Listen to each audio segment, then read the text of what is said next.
mendekat erat dengan hatimu. Ku mengangkat wajahku, pandang keindahannya, memandang keindahanmu, Yesus. Syukur bagi kesetiaanmu di sepanjang hidupku.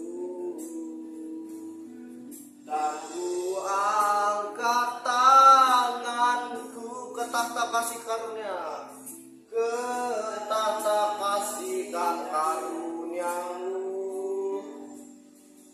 Tak sekalipun kau tinggalkanku, Yesus sahabatku. Haleluya, haleluya.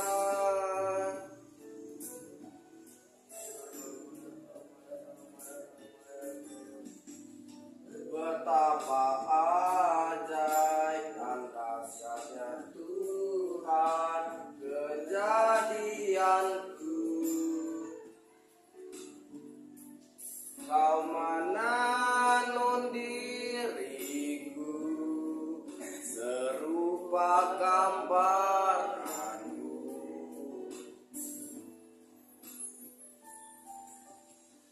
Sungguh berharga di matamu Tuhan kehidupanku. Kau membawa hatiku mendekat erat dengan hatimu. Ku mengangkat wajahku, memandang keindahanmu, Yesus. Syukur bagi kesetiaanmu di sepanjang hidupku. Dan ku angkat tanganku ke tahta kasih dan karuniamu. Tak sekalipun kau tinggalkanku, Yesus sahabatku. Dia tidak sekalipun meninggalkan engkau. Ibrani pasal 13, aku sekali-kali tidak akan meninggalkan engkau, dan aku sekali-kali tidak akan membiarkan engkau. Karena itu dengan yakin kita dapat berkata, Tuhan adalah penolongku, aku tidak akan takut. Apakah yang dapat dilakukan manusia kepada aku? Haleluya.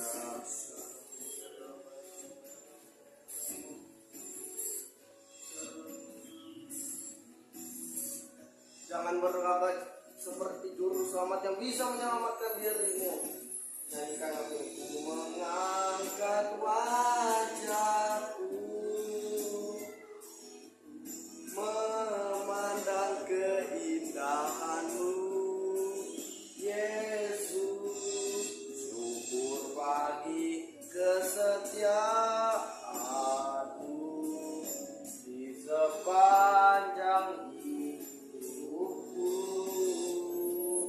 dan ku angkat tanganku ke tahta kasih dan karuniamu. Tak sekalipun kau tinggalkanku, Yesus sahabatku. Tak sekalipun kau tinggalkanku, tak sekalipun kau tinggalkanku, tak sekalipun kau tinggalkanku, Yesus sahabatku. Menyadari bahwa kami bukan apa-apa, bukan siapa-siapa jika tanpa Kami menyadari sesungguhnya kami adalah makhluk yang membutuhkan kasih karunia Tuhan, yang membutuhkan anugerah Tuhan, supaya kami dapat hidup dan melangkah dalam kehidupan kami. Ampuni kami jika kami merasa tidak membutuhkan Tuhan. Ampuni kami jika di dalam kehidupan kami sering melupakan Tuhan, kami sering melupakan kebaikan Tuhan. Dan pada saat ini ya Tuhan, sampaikan firman-Mu. Firman-Mu adalah kebenaran, dan kebenaran yang memerdekakan hidup kami. Di dalam nama Tuhan Yesus, semua yang siap diberkati sama-sama berkata amin. Shalom. Ya, apa kabar? Sehat, kuat, makmur, panjang umur, sudah diberkati Tuhan. Itu yang terjadi dalam kehidupan kita. Amin. Yohanes pasal 6 ayat yang ke-9 sampai ayat yang ke-15.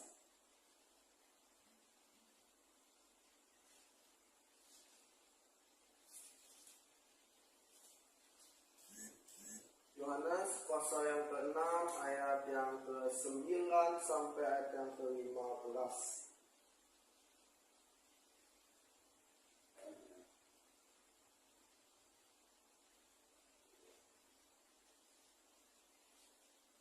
Jika sudah menemukan, kita akan membacakan secara bergantian. Di sini ada seorang anak yang mempunyai 5 roti jelai dan 2 ikan. Tapi apakah arti itu untuk orang sebanyak ini? Kata Yesus, suruhlah orang-orang itu duduk, adapun di tempat itu banyak rumput. Maka duduklah orang-orang itu, kira-kira 5.000 laki-laki banyak. Dan setelah lalu Yesus mengambil roti itu, mengucap syukur dan membagikannya kepada mereka yang duduk di situ. Demikian juga dibuatnya dengan ikan-ikan itu sebanyak yang mereka kehendaki. Dan setelah mereka kenyang, dia berkata kepada murid-muridnya, kumpulkanlah potongan-potongan lebih supaya tidak ada. Ayat yang ke-13. Maka mereka pun mengumpulkannya dan mengisi 12 bakul penuh dengan potongan-potongan dari 5 roti jelai yang lebih setelah orang makan. Ketika orang-orang itu melihat mukjizat yang telah diadakannya, mereka berkata, dia ini adalah benar-benar nabi yang akan datang ke dalam dunia. Sama-sama. Karena Yesus tahu bahwa mereka hendak datang dan hendak membawa dia dengan paksa untuk menjadikan dia raja, yang menyingkir pula ke gunung seorang kuasa dari ucapan syukur. Kita hari ini belajar tentang kuasa ucapan syukur. Apa? Kuasa ucapan syukur. Katakan kiri kanan, ucap syukur.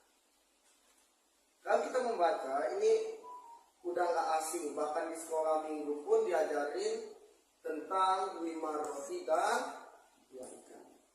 Tapi ketika kita membaca, tentu rema yang didapatkan masing-masing orang berbeda, dan kita menyadari bahwa apa sih yang Tuhan Yesus lakukan dengan 5 roti dan 2 ikan dan hubungannya dengan khotbah kita hari ini. Yes. Okay.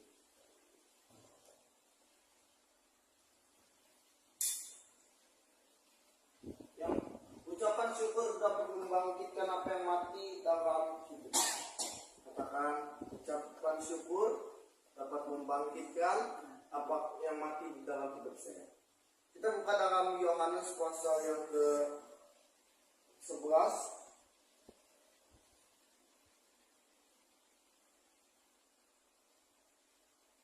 Ayat yang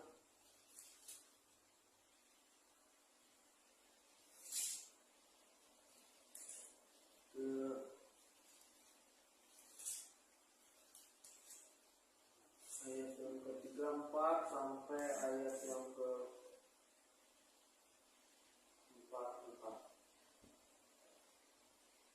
Di manakah dia yang kamu baringkan? Jawab mereka, Tuhan, marilah dan lihatlah.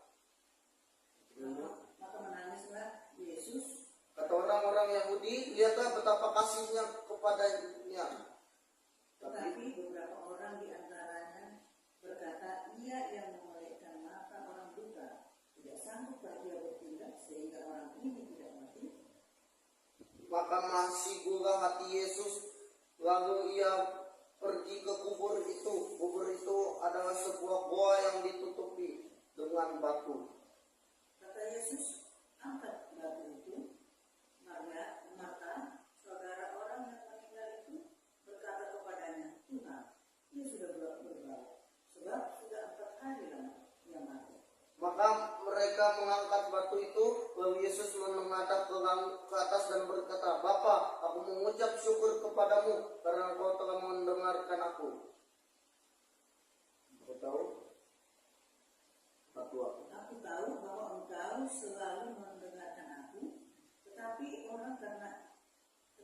oleh karena orang banyak yang berdiri di sini mengelilingi aku mengatakannya supaya mereka percaya bahwa engkau yang telah mengutus aku. Dan sesudah berkata demikian, berserulah ia dengan suara keras, Lazarus, marilah keluar. Sama-sama orang yang telah mati itu datang keluar dan tangannya masih terikat dengan kain kapan dan mukanya tertutup dengan kain puluh. Kata Yesus kepada mereka, bukalah kain-kain itu dan biarkan dia pergi. Kita melihat bahwa Yesus ketika dia mengucap syukur, apa yang mustahil, dia bisa melakukan sesuatu yang mustahil, sesuatu yang supranatural. Kenapa? Dengan kuasa ucapan syukur, apapun bisa terjadi. Apa yang mati hari ini dalam hidupmu? Kesehatanmu? Mungkin juga hari ini, mungkin keuangan mati, kesehatan, apapun yang mati. Ketika kita mengucap syukur, yang mati akan menjadi bangkit. Yesus pada saat Lazarus mati nggak bilang dulu, ya udahlah biarin aja udah mati. Enggak tuh. Yang dia lakuin apa? Aku mengucap syukur. I give thanks. Katakan aku mengucap syukur. Mengucap syukur apa bukan? Bapak, aku mengucap syukur Lazarus mati. Enggak.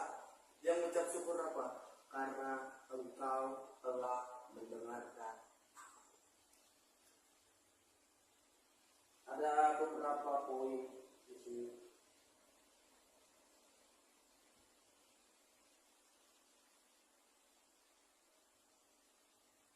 Tentang kuasa ucapan syukur. Yang pertama, aktifkan mujizat dengan ucapan syukur.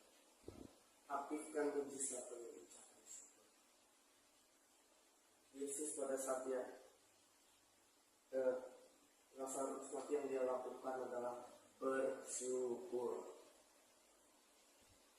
Dia nggak ngeluh tuh. Dia nggak melihat apa yang mati. Dia nggak melihat apa yang sudah dead di dalam hidup. Ya. Dia nggak melihat kepada kematian. Dia melihat kepada apa yang akan terjadi. Dia melihat kepada kebangkitan. Petrus ketika Yesus berkata, sesungguhnya anak manusia akan disalibkan, disiksa, dan bangkit pada hari ketiga. Yang Petrus lihat Petrus bilang apa? Tuhan, kiranya Tuhan Allah menjauhkan itu. Kenapa? Yang dia lihat adalah kematian. Petrus yang lihat bahwa Yesus akan bangkit. Yang dia lihat apa? Kematian. Kalau yang kita lihat adalah kematian, maka sorry, yang mati akan tetap menjadi mati. Yang mati nggak bisa hidup. Keuangan yang mati kalau kita melihat, gaji 10.000 nggak bisa. 5 roti 2 ikan, hanya 5 roti 2 ikan. Logika, apakah bisa 5 roti 2 ikan ngasih makan 5.000 orang? Enggak tuh. kasih ke Yesus. Andreas di sini bukan orang bodoh, bukan orang konyol. Dia kira 5.000 bisa dikasih makan 5 roti 2 ikan, enggak. Matematikanya pinter, walaupun nggak pinter amat, tapi dia tahu yang minta itu siapa? Yesus. Kalau Yesus minta berarti akan terjadi sesuatu. Lazarus bangkitlah. Katakan kepada keuangan yang mati, katakan kepada bisnis yang mati, kesehatan yang mati, bangkitlah. Makanya visi Indonesia tahun 2022 adalah pulih lebih cepat, bangkit lebih kuat. Ketika kita ingin mengalami pemulihan, ketika kita ingin mengalami pemulihan, restoration, ketika kita ingin melihat Allah memulihkan kita, ucap syukur. Tetapi carilah dahulu kerajaan Allah dan kebenarannya, maka semuanya itu akan ditambahkan. Jangan lihat kepada berkatnya, jangan lihat kepada tetapi semuanya itu akan ditambahkan kepadamu. Cari yang pertama, cari kerajaan Allah dan kebenarannya. Yang kedua adalah jangan pernah pergi dari panggilan Allah. Yang kita sudah selesai bahas apa? Yunus. Kenapa? Apa yang terjadi? Dia pergi dari panggilan Allah. Dia pergi dari pelayanan. Dia pergi dari Tuhan ada padaku oleh sebab dia telah mengurapi aku untuk mengutus orang, untuk membebaskan orang tawanan, memelekkan mata orang buta. Dia pergi dari pelayanannya. Kenapa? Karena dia melihat apa? Kejahatan. Ini nggak layak itu. Ketika kita pergi dalam berdoa, kita membunuh seseorang. Ketika kita tahu orang hendak jatuh ke jurang, orang buta, dia buta nih, kita bisa melihat. Kalau kita diam, oke, yang dia lakukan apa? Dia buta, nggak bisa melihat. Dia jangan jublah jatuh, bawa kepala 12, betul? Ketika kita lihat ada minuman, tapi di situ dia ngambil racun, dia buta. Ketika kita tahu itu racun, obat nyamuk, dia mau minum,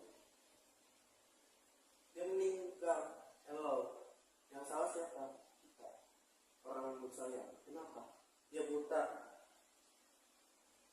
Yang salah siapa? Yunus. Kenapa? Pergi dari panggilan. Dia tahu mereka yang di situ buta secara rohani. Ketika kita pergi dari panggilan, kita membunuh rohani. Yang selanjutnya adalah jangan hanya datang kepada Allah hanya ketika ada masalah. Kalau ketika ada masalah, ya orang tuh semangat yang minta ampun. Ketika ada masalah, Tuhan berkati saya, Tuhan selesaikan masalah saya, Tuhan. Dia rajin ibadah, dia rajin berdoa, sembahyang, ibadah di gerejanya sudah 3 kali dia bisa ikuti. Tapi ketika masalahnya kelar, dia seperti pasangan yang pergi tanpa sebab. Dia pergi, tapi ketika ada masalah, dia datang kepada Tuhan. Mungkin ketika ada masalah kita berkata, kita mudah berkata Tuhan itu baik.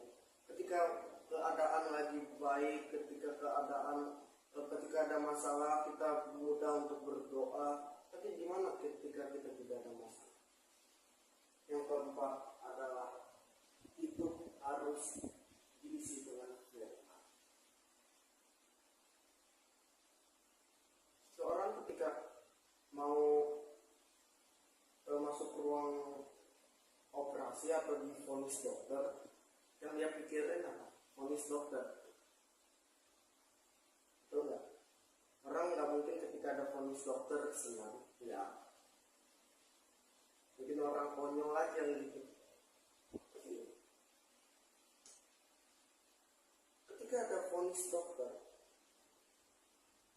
kamu divonis kanker, kamu divonis ini, sorry, iblis bisa pakai vonis itu untuk menyerangmu. Sorry, iblis bisa pakai omongan tetangga, bisa pakai vonis, bisa pakai apapun. Untuk apa? Menjauhkan kita dari kasih Allah. Untuk apa? Menggagalkan kita untuk datang lebih lagi kepada Allah. Untuk apa? Untuk menjauhkan kita dari pertemuan ibadah. Ibrani 10:25, janganlah kamu pergi dari pertemuan ibadahmu. Vonis iman timbul dari pendengaran akan firman Kristus. Bukan vonis dokter, bukan omongan tetangga, bukan omongan siapa-siapa, firman Kristus. Lawanmu adalah si iblis yang mengaum-ngaum mencari mangsa untuk berperang. Hari ini iblis, setan nggak lagi dalam berupa pocong atau kuntilanak ya. Banyak manusia akan lebih setan daripada setan itu sendiri. Banyak manusia lebih kejam daripada setan. Kalau kadang ada masalah yang disalahin setan, padahal karena kecerobohannya sendiri. Kalau iman timbul dari pendengaran akan firman Kristus, bukan akan vonis. Kami menyadari ketika kami di dalam masalah, mudah untuk kami berdoa, mudah untuk kami meminta kepada Allah, mudah kami untuk datang kepada Allah. Tapi ketika masalah kami selesai, ketika masalah kami hilang sirna, kami pergi tanpa sebab. Kami pergi meninggalkan Allah, kami pergi meninggalkan ibadah kami pergi.